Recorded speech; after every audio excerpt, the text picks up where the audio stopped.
தோழர்களே காலை வணக்கம். காலையிலேயே பறக்குன்னு பல்ல தேய்ச்சிட்டு சல்லு புல்லுன்னு சலிக்க கிளம்பிட்டு தொடன் தலையை துவட்டிட்டு காலேஜுக்கு கிளம்பிட்டேன். அதுக்கு நடுவுல ஒரு பச்சை தண்ணீர் எடுத்துட்டு மொட்டை மாடியில் உட்காந்து கொஞ்ச நேரம் பறக்க பார்த்துட்டு இருந்தேன். அப்பதான் மண்டக்குள்ள ஒரு விஷயம் தோணுச்சு. நம்ம போடுற வீடியோ உங்களுக்கு எல்லாம் பிடிச்சிருக்கா இல்லையானு தெரியல, புரியுதா இல்லையானு தெரியல, எந்த கமெண்ட்டும் வரமாட்டேங்குது. சரி நல்லா தாண்டா பண்ற அப்படின்னு சொல்றவங்க சூப்பர்னு சொல்லிட்டு கமெண்ட்ல சொல்லுங்க. இல்ல எதனா குறை நிறை இருந்தா அதையும் கமெண்ட்ல சொல்லுங்க, தெரிஞ்சுக்கிறேன். பட் கிளாரிட்டி விஷயத்துல மட்டும் நம்மளால ஒன்றும் பண்ண முடியாது. ஏன்னா நம்ம கிட்ட இருக்கிறதே ஒரு டப்பா போனு. ஸோ பின்னாடி ஒரு நாட்கள்ல அதை பத்தி என்னன்னு யோசிக்கலாம் சொல்லிட்டு காலேஜுக்கு கிளம்பிட்டேன். போனதும் நம்ம பாய்ஸ் எல்லாம் முதல்ல இங்கதான் விசிட்ட போடுவாங்க. அங்க ஒரு விசிட்ட போட்டு நம்ம காலேஜ்ல சதுரங்க வேட்டையில ரொம்ப நாளா ஒருத்தர் நம்ம கிட்ட சவால் விட்டு இருந்தாரு, ஜெயிக்கவே முடியல. பட் இன்னைக்கு எப்படியா ஒரு ஸ்கெட்ச் போட்டு பிளான் பண்ணி தூக்கிட்டேன். அதனால நம்ம பேரை சரித்திரத்துல செதுக்கிட்டு அதை வச்சு பசங்களை நம்ம கலாச்சிட்டு காலேஜ் முடிஞ்சதும் வேலைக்கு கிளம்பிட்டேன். போற வழியில நம்ம நண்பர்களை பார்த்தேன். நிறுத்தினது ஒரு தப்பாடான்ற மாதிரி நம்மள பேசி கவர் பண்ணி மண்டைய கழுவி கேசி கூட்டு போயிட்டாங்க. போயிட்டு முழு பக்கெட் சிக்கனை தடையமே எல்லாம் அழிச்சிட்டு திருப்பி வேலைக்கு கிளம்பிட்டேன். பட் இந்த வாட்டி ஒரு சரியான மோட்டிவேஷன்ல இறங்கின வேலைக்கு. அதனால நம்ம ட்ரெஸ் கொஞ்சம் கம்ஃபர்டபுளா இல்ல,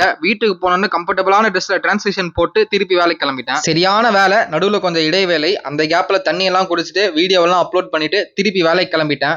தகட்ட வேலையெல்லாம் முடிச்சுட்டு வீட்டுக்கு கிளம்பலாம் போது கரெக்டா நம்ம நண்பரோட அழைப்பு. என்னன்னு கேட்டா நானும் வீட்டுக்கு வரேன்னாரு. சரி கொஞ்சம் செலவாகும்னு பரவாயில்ல பாத்துக்கலாம்னாரு. அவர் தலையில ஒரு பில்லை கட்டிட்டு வீட்டுக்கு வந்துட்டேன். அந்த கையோட வீட்டுல இருக்கிற கால் பந்தை பார்த்தோன்னா கொஞ்சம் குஜால் ஆயிடுச்சு. சரி நானும் நம்ம நண்பரும் கொஞ்சம் வீட்டு உள்ளே கால் பந்து விளையாடலாம் முடிவு பண்ணிட்டோம். இதுல போட்டியே 5 டச் பால் ஏர்லயே இருக்கணும். அதையும் முடிச்சுட்டு நம்ம போட்டுன்னு ஓட்டி சம்பாரிச்ச கல்லாவை எண்ணிட்டு அதை கச்சிதமா ரெஜிஸ்டர் பண்ணிட்டு இன்னைக்கான ஷட்டரை க்ளோஸ் பண்ணிட்டேன். பீச்சில் அண்ட் ஃபாலோ தி பாய் அசில். Good night.